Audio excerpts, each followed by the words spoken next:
Social media থেকে order পেয়ে অনেক ছবি এঁকেছি, লাস্ট দুটো মানুষের পোর্ট্রেট এঁকেছি, আর কোইন্সিডেন্টলি কোইন্সিডেন্টলি লোকগুলো মরে গেল।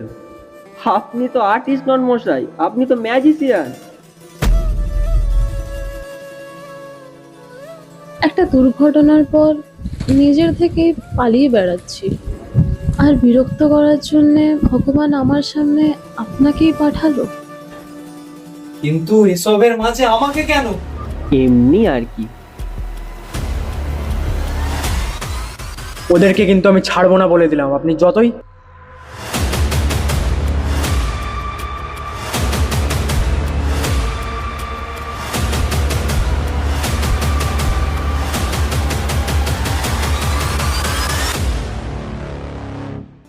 শেষ বলে যেন কিছু নেই, আছে অবশেষ। এ দেশেরও শেষে ঠিকই শুরু হবে কোনো দেশ। ভেঙে যাওয়া মনে খড়কুটো গনে যে পাখি, বাসা ছেড়ে তাকে উড়ে যেতে হয় একাকী।